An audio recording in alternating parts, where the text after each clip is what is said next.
प्रभु यीशु मसीह के मधुर और मीठे नाम से आप सभी को जय मसीह की। आज परमेश्वर के वचन में आप सभी का स्वागत है। परमेश्वर पिता आज अपने वचनों के द्वारा आप सभी को बहुतायत से आशीष को दे। पिता परमेश्वर आज अपने वचनों के द्वारा आपसे बोले और बातचीत करें। परमेश्वर जानते हैं कि आपकी भलाई कहाँ है। परमेश्वर जानते हैं कि आपको किस ओर लेकर जाना है। कई बार हम परमेश्वर से बहुत सवाल जवाब करते हैं। हम परमेश्वर से पूछते हैं, परमेश्वर आप कर क्या रहे हैं, मुझको समझ नहीं आ रहा है। जबकि हमने इस पूरे सप्ताह यिर्मयाह 29 अध्याय को हमने अध्ययन किया और उसके 11 में इस प्रकार से परमेश्वर का वचन कहता है, जो कल्पनाएं मैं तुम्हारे विषय में करता हूँ उन्हें मैं जानता हूँ। परमेश्वर जानते हैं। और इज़राइली भी ऐसा सोच रहे थे कि परमेश्वर हमें वापस बेबीलोन की बंधुआई से वापस हमें लौटा ले आएगा। परंतु परमेश्वर का वचन इस प्रकार से वहाँ लिखा है कि तुम्हारा मन भावना जो वचन है कि मैं लौटा ले आऊँगा, इसे मैं पूरा करूँगा, लेकिन बेबीलोन के 70 वर्ष के पूरे होने पर ही मैं तुमको लौटा ले आऊँगा। तब तक परमेश्वर कहते हैं तुम वहीं पर घर बनाकर बसो, तुम वहीं पर पेड़ लगाकर फल खाओ, तुम बेटे बेटियों का विवाह करो, तुम घटो नहीं परंतु बढ़ो। और परमेश्वर की ये हमेशा इच्छा है कि उसके लोग बढ़े। परमेश्वर अपने लोगों की बढ़ोतरी चाहता है। परमेश्वर की कल्पनाएं जो हमारे लिए है उसे वो जानते हैं कि किस ओर ले जाकर वो हमको बढ़ाए। कई बार हमें ऐसा लगता है कि क्या बंधुआई भी कोई बढ़ने की जगह है, परंतु परमेश्वर विपरीत परिस्थितियों में ही अपने लोगों को बढ़ाता है। यूसुफ गुलाम बन करके मिस्र में गया, वो बेच दिया गया, वो पोतीपर के घर में एक दास के समान था, परंतु वो नीचे नहीं था। उस घर में भी वो ऊंचे स्थान पर था, परमेश्वर ने उसको वहां भी बढ़ाया। यूसुफ बंदीगृह में था, परंतु उस जगह में भी वो नीचे नहीं था, परंतु जितने कैदियों के ऊपर वो था। और परमेश्वर ने जब अब्राहम को आशीष दिया तो परमेश्वर का वचन इस प्रकार से इब्रानी जब 6वां अध्याय और उसके 13 और 14 को पढ़ते हैं तो इस प्रकार से लिखा, परमेश्वर ने अब्राहम से प्रतिज्ञा करते समय जब शपथ खाने के लिए किसी को अपने से बड़ा ना पाया तो अपनी ही शपथ खाकर कहा, मैं सचमुच तुझे बहुत आशीष दूंगा। परमेश्वर देख रहे हैं कि मुझसे बड़ा कोई नहीं है, तब वो स्वयं की शपथ खा करके वो कहते हैं, मैं सचमुच तुझे बहुत आशीष दूंगा। और ये परमेश्वर की इच्छा है कि हम बहुत आशीषों को पाएं, हम बहुतायत का जीवन को पाएं। परमेश्वर की इच्छा है कि हमारे जीवन में हम कुशलता को देखें, हम शांति पूर्वक जीवन को जिएं। और ये परमेश्वर की दिली इच्छा है मेरे प्रियो कि परमेश्वर के लोग एक आशीषित जीवन को जिएं। लेकिन कई बार हम परमेश्वर से सवाल जवाब करते हैं और हम चाहते हैं कि परमेश्वर बस हमारी इच्छा के अनुसार सब कुछ कर दे। और ऐसे ही यिर्मयाह 29 अध्याय में बहुत से भविष्यवक्ता कह रहे थे परमेश्वर तुम्हें लौटा ले आएगा, परंतु परमेश्वर कह रहा है नहीं, जब तक बेबीलोन के 70 वर्ष पूरे नहीं होंगे तब तक परमेश्वर कहते हैं तुम्हारा मन भावना वचन कि मैं तुमको लौटा ले आऊंगा पूरा नहीं करूंगा। मैं पूरा करूंगा, अंत में तुम्हारी आशा पूरी करूंगा, क्योंकि मैं जानता हूं जो कल्पनाएं मैं कर रहा हूं तुम्हारे लिए, उसे मैं जानता हूं कि उसमें तुम्हारी क्या है, कुशलता है, तुम्हारी भलाई है। और इसलिए मैं अपनी कल्पनाओं के अनुसार, अपनी इच्छा के अनुसार तुमको उन रास्तों से लेकर जा रहा हूं। कई बार हमको समझ नहीं आएगा परमेश्वर कर क्या रहे, लेकिन हम उसके ऊपर संपूर्ण भरोसा रखें। हम उन विपरीत हालातों में हम चिंता करते, रोते, बिलखते या परेशान होते ना बिताएं, परंतु परमेश्वर कह रहा है तुम बस जाओ वहां, तुम पेड़ लगाकर फल खाओ वहां पर, तुम बेटे बेटियों का विवाह करो वहां पर, तुम प्रार्थना करो जिन लोगों के बीच में रह के कुशलता की प्रार्थना करो ताकि तुम भी कुशलता के साथ तुम रहो।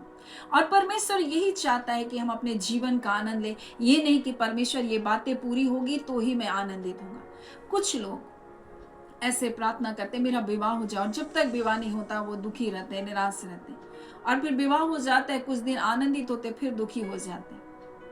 कई बार हम परमेश्वर से ऐसे ही कुछ बातों को मांगते, प्रभु ये हो जाए, वो हो जाए, ऐसा हो जाए, घर बन जाए, और फिर हम जो चीज पूरी नहीं होती हम उसके लिए निराश होते रहते हैं।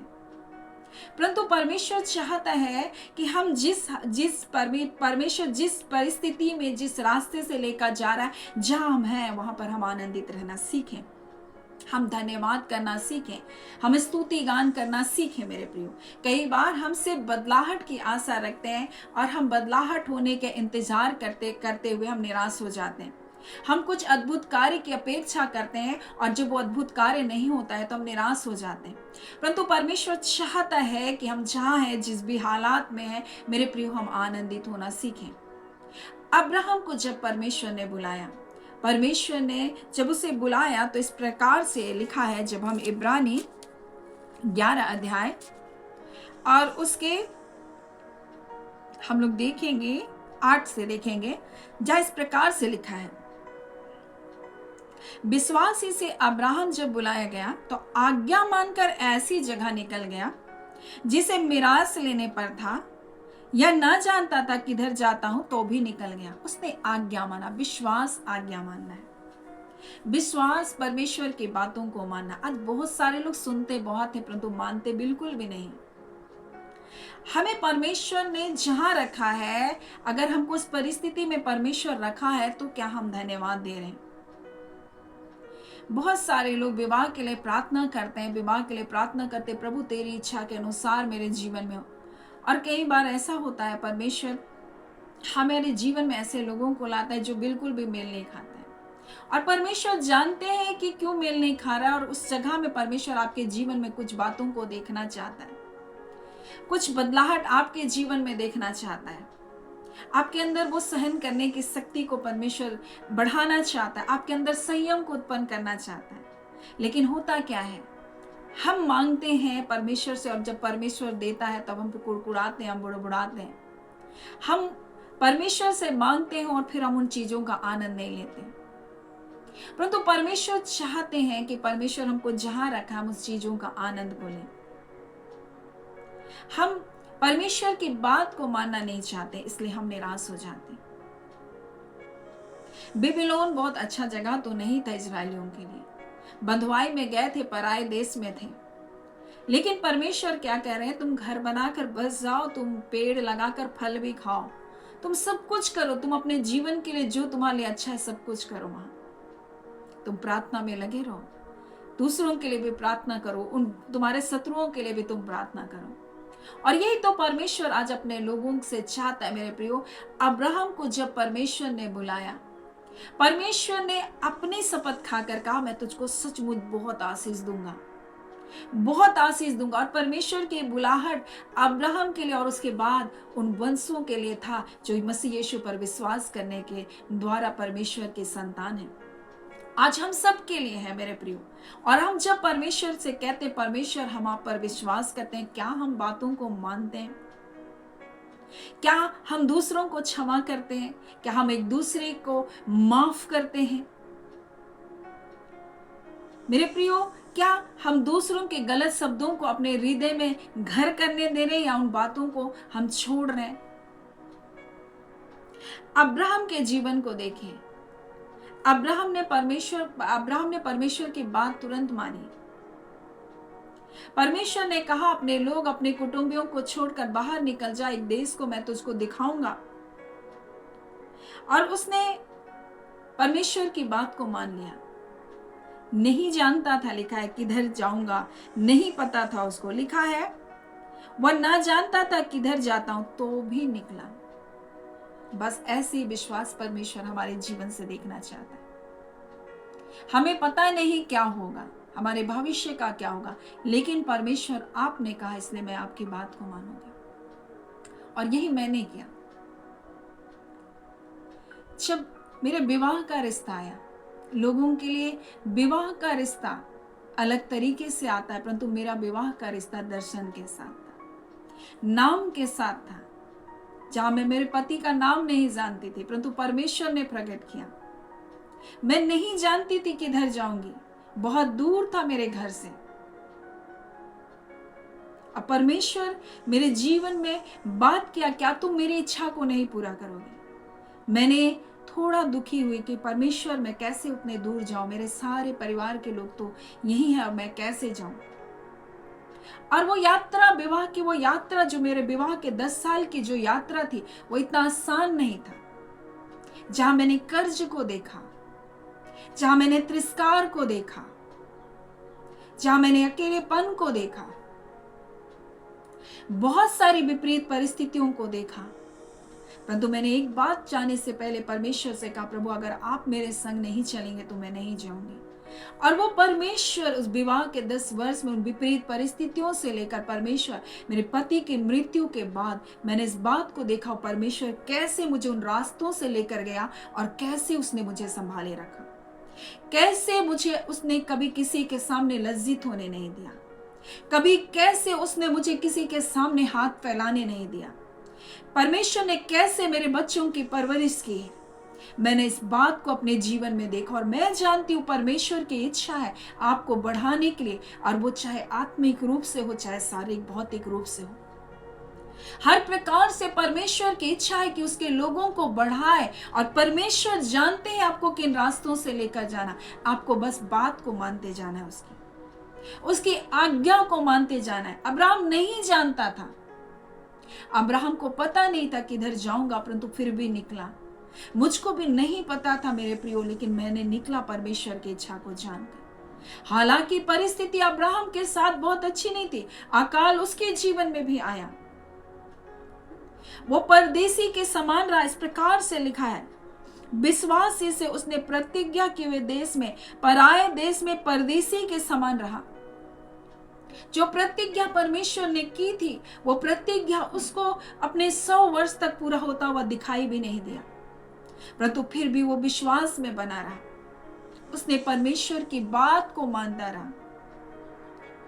पराये देश में परदेसी के समान जीवन को व्यतीत किया, अपने लोगों को छोड़, अपने देश को छोड़कर जो व्यक्ति निकला। आज हो सकता है आपके जीवन में भी कोई ऐसी बातें होंगी जहां आप अपनों से दूर चले गए होंगे और आपको लग रहा है मैं कर क्या रही हूं यहां, मैं कर क्या रहा हूं यहां, मैं अकेला हूं, मैं अकेली हूं, कोई भी मेरे साथ नहीं है। लेकिन जब आप परमेश्वर की इच्छा के अनुसार उसकी आज्ञा को मानकर कार्य करते हैं मेरे प्रियो, परमेश्वर आपकी हर परिस्थितियों में सुधि रखता है। हर विपरीत हालातों में आपको संभाल लेगा। हर अकाल में परमेश्वर आपको क्या करेगा, आपको उन अकाल से निकाल लेगा। मेरे प्रियो, यह है परमेश्वर की आज्ञा मानना। और यीशु मसीह जो स्वयं परमेश्वर का पुत्र, लिखा है दुख उठा उठा कर उसकी आज्ञा मानना सीखा। मेरे प्रियो, उस प्रकार से उसका वचन कहता है। हर दुख और तकलीफ को उसने अपने जीवन में सहा, लेकिन आज्ञा मानता रहा। आज हमें भी आज्ञा मानने वाला जीवन को जीना है मेरे प्रियो, और विश्वास ये है कि हम आज्ञा माने, हम उसकी इच्छा के अनुसार करें। और जब परमेश्वर ने उसको एक पुत्र अब्राहम को दिया, इसहाक, परमेश्वर ने कहा अब्राहम, तो उसने कहा, क्या कहा, मैं यहाँ हूं परमेश्वर। क्या है परमेश्वर, मैं यहाँ हूं। इस प्रकार से यहाँ परमेश्वर का वचन कहता है। इन बातों के पश्चात जब उत्पत्ति 22 अध्याय को देखते हैं, ऐसा हुआ कि परमेश्वर ने अब्राहम से यह कहकर उसकी परीक्षा की, हे अब्राहम, उसने कहा, देख मैं यहाँ हूँ तेरी बातों को मानने के लिए। तू जो बोलेगा वो मैं कर लूंगी, जो तू बोलेगा वो मैं कर लूंगा। ऐसा हमारा जीवन होना चाहिए। ये विश्वास परमेश्वर हमारे जीवन में देखना चाहता है। किन रास्तों से लेकर जा रहे हैं, किन बातों को मेरे जीवन में होना है, उन बातों से लेकर हम दुखी ना होते रहे, परंतु हम हर परिस्थितियों में परमेश्वर की इच्छा के अनुसार हम अपने जीवन को जिए। हम उस यात्रा में हम आनंदित रहे, शोक करते नहीं रहे। मेरे प्रिय, ये जीवन, ये पृथ्वी का जीवन एक बार मिला है। सो हम किसी भी बात को घर करके या उन परिस्थितियों का रोना रोते हुए बिताए ना।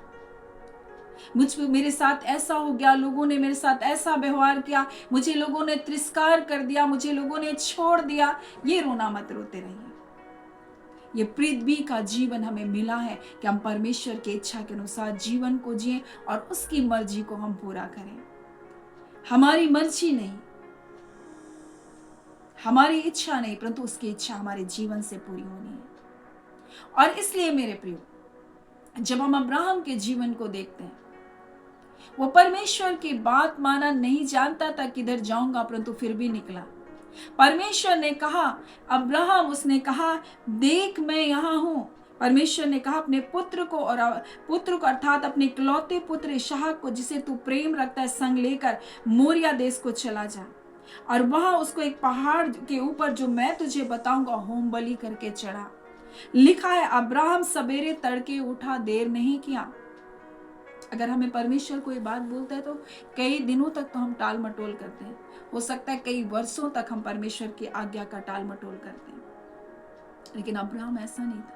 परमेश्वर ने बोला बस मुझको करना है, परमेश्वर ने कहा निकल जा तो बस निकल जाना, परमेश्वर ने कहा बलिदान कर दे तो बलिदान करना है। आज ऐसा ही जीवन परमेश्वर हमारे जीवन के साथ देखना चाहते हैं। क्या हम उसकी आज्ञा को मान रहे हैं? यीशु मसीह कहते हैं पिता मेरी इच्छा नहीं परंतु तेरी इच्छा पूरी हो सके तो ये प्याला, ये कटोरा, ये दुख का कटोरा मुझसे टल जाए, परंतु मेरी इच्छा नहीं परंतु तेरी इच्छा। और इसी बात को हमने देखा। विश्वास ये भी है कि बहुत सी स्त्रियों ने अपने मृतक को जीवित पाया, परंतु बहुतों ने मार खाते खाते भी छुटकारा ना चाहा, परंतु उस पुनरुत्थान के उस स्वर्गीय उस पुनरुत्थान के भागी होने के लिए उन्होंने अपने आप को तैयार कर लिया था। आज परमेश्वर चाहता है कि हम उसके ऊपर विश्वास करें और उसकी बातों को माने, उसकी इच्छा के अनुसार अपने जीवन को चले, चाहे कोई भी हालात, कोई भी परिस्थिति क्यों ना हो। परमेश्वर जिस दशा में हमें रखेगा हम उस जगह में आनंदित रहें, हम अपना कार्य को करते जाए। ये नहीं कि परमेश्वर ये बातें पूरी करेंगे तभी मैं खुश रहूंगा, परमेश्वर मुझको लौटा ले आएंगे, अपने देश में बसा देंगे तब जाके मैं खुश रहूंगा, परमेश्वर मेरा घर बन जाएगा तो ही मैं खुश हो जाऊंगी, परमेश्वर मेरे बच्चों का विवाह हो जाएगा तो ही मैं खुश होंगी। नहीं मेरे प्रिय, परमेश्वर चाहता है कि हम हर दशा में हम परमेश्वर के ऊपर भरोसा रखें। परमेश्वर जानते हैं आपको किन रास्तों से लेकर जाना है, और जो कल्पनाएं वो कर रहे हैं हमारे विषय उन्हें वो जानते हैं, और वो हमारी कुशल की है, और अंत में परमेश्वर हमारी आशा को पूरा करेंगे। परमेश्वर पिता इस वचन के द्वारा आप सभी के जीवन को बहुत ऐसे आशीष को दे। आमीन। आइए प्रार्थना करें। धन्यवाद देते हैं जीवते सच्चे सामर्थ्य पिता, प्रभु यीशु मसीह के मधुर और मीठे नाम से अब आपके पास आते हैं। पिता जब आपने अपने से बड़े किसी को ना पाया तो पिता आपने स्वयं की शपथ खाई और अब्राहम से कहा प्रभु आपने, मैं तुझे सचमुच बहुत आशीष को दूंगा। खुदावन परमेश्वर, और इस वचन के अनुसार जो आपके पुत्र यीशु मसीह पर विश्वास किए हैं, आपके लोग परमेश्वर बढ़ेंगे प्रभु, घटेंगे नहीं, और बहुत आशीषों को पाएंगे पिता। हाँ पिता, परंतु आप चाहते हैं कि जिन रास्तों से आप लेकर जा रहे हैं उन रास्तों में वो आज्ञाकारी बने रहें, उन रास्तों में परमेश्वर वो निराश होकर नहीं परंतु आनंदित होकर चले, क्योंकि अकाल को समाप्त करने वाले परमेश्वर आप हैं, युद्ध में विजयी को देने वाले परमेश्वर आप हैं। हाँ प्यारे पिता, और ये चिन्ह, ये अद्भुत कार्य इसलिए लिखे गए प्यारे यीशु प्रभु, आपका वचन यूहन्ना में कहता है ताकि हम विश्वास करें कि यीशु मसीह परमेश्वर का पुत्र है और उसके नाम पर विश्वास करने के द्वारा जीवन पाए, वरन बहुत आयत का जीवन पाए जिसे देने यीशु मसीह आप आए। और इसलिए मेरे पिता, आपके पुत्र यीशु के कारण आपके लोग बहुत आशीषों को पाए। हाँ पिता परमेश्वर, पूंछ नहीं परंतु सिर बने, जैसे यूसुफ प्रभु जी पोतीपर के घर में भी ऊंचा था, बंदीगृह में भी ऊंचा था और उस देश में भी सबसे ऊंचा हुआ, वैसे खुदावन परमेश्वर आपके लोग जहां कहीं भी रहेंगे वो ऊंचा ही रहेंगे, पूंछ नहीं परंतु सिर ही रहेंगे। पिता हम आपका धन्यवाद करते हैं। खुदावन परमेश्वर, आपकी इच्छा है कि आपके लोग बढ़े, आपकी मर्जी है खुदावन परमेश्वर कि आपके लोग उन्नति को पाए, हर क्षेत्र में, आत्मिक क्षेत्र में बढ़े प्रभु जी, आत्मा के फल परमेश्वर उनके जीवन में बढ़ते चले जाए, वो धीरज में, कृपा में, भलाई में, संयम में परमेश्वर, प्रेम में परमेश्वर, आनंद में वो बढ़ते चले जाए खुदा यीशु के नाम से। हाँ पिता परमेश्वर, और पिता वो बातें जो दुख की बातें परमेश्वर में वो आनंद को लेना सीख सके, क्योंकि प्रभु हर बात में परमेश्वर आपके लोगों के लिए आपकी इच्छा है कि आपके लोग आनंदित रहें, मसीह यीशु में आनंदित रहें, क्योंकि पिता परमेश्वर हमारे लिए एक उत्तम आशा है प्रभु जी। संसार के लिए वो उत्तम आशा नहीं, परंतु पिता हम मसीहों के लिए उत्तम आशा है, पुनरुत्थान की आशा है, नए जीवन की आशा है प्रभु जी, अनंत जीवन की आशा है परमेश्वर पिता। हम इसके लिए आपका धन्यवाद करते हैं खुदावन परमेश्वर। हम एक एक प्रिय जनों के जीवन के लिए हम आशीष की घोषणा करते हैं मसीह यीशु के नाम से। वो बढ़े परमेश्वर और बढ़ते जाए प्रभु जी, और बहुत आयत के जीवन को प्राप्त करें। आपकी बहुत आयत की परमेश्वर शांति, आपकी बहुत आयत का आनंद, आपकी बहुत आयत की समृद्धि परमेश्वर, आपकी बहुत आयत की चंगाई परमेश्वर, उसमें अपना जीवन को व्यतीत करें। कोई बीमारियों में नहीं प्रभु जी, कोई दुखों में नहीं प्रभु जी, कोई पुरानी बातों के परमेश्वर निराशा की बातों में फंसे रहकर नहीं प्रभु, परंतु नए जीवन की आशा में बढ़ते चले जाएं, आशीषित होते चले जाएं मसीह यीशु के नाम से। खुदा ने एक एक जनों को ब्लेस करते हैं, एक भाई बहनों को, एक एक बुजुर्ग माता पिता को, एक एक जवान बेटे बेटियों को हम आपके हाथों में देते हैं, छोटे छोटे बच्चों को हम आपके हाथों में देते हैं। खुदा परमेश्वर आपका कल्याण, आपकी कुशलता, आपकी सुरक्षा का हाथ एक एक परिवार के ऊपर बनी रहे, और जितनी भी बुरी युक्तियां और योजना शत्रुओं ने तेरे परिवारों के विरुद्ध में बनाया, एक एक मसीह घराने के विरुद्ध बनाया, हाँ पिता आपके दास और दासियों के विरुद्ध बनाया, आपके इस वचन के अनुसार खुदा कोई भी युद्ध के हथियार जो तुम्हारे खिलाफ बनाए जाएंगे सफल नहीं होगा। इस वचन के अनुसार हर एक हथियार निष्फल किया जा रहा है।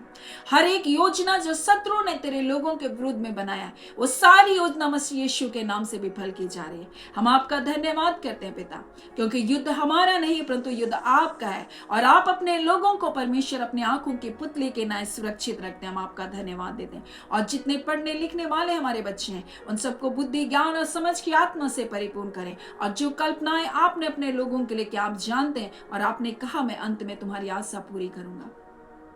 हाँ पिता, उनके मन की इच्छाओं को आप पूरा करेंगे और अपने लोगों के जीवन में अपनी अद्भुत भलाइयों को दिखाने जा रहे हैं। हम आपका धन्यवाद देते हैं, और ये सप्ताह परमेश्वर पिता आपके लोग परमेश्वर आपकी अद्भुत भलाइयों में चल रहे। प्रभु आपका धन्यवाद, सारी आदर महिमा आपको देते हैं, और धन्यवाद के साथ प्रार्थना यीशु के नाम से हम मांग लेते हैं। दया सुने अनुग्रह से ग्रहण कर लीजिएगा। आमीन। परमेश्वर पिता आप सभी को बहुत ऐसे आशीष को दें। आमीन।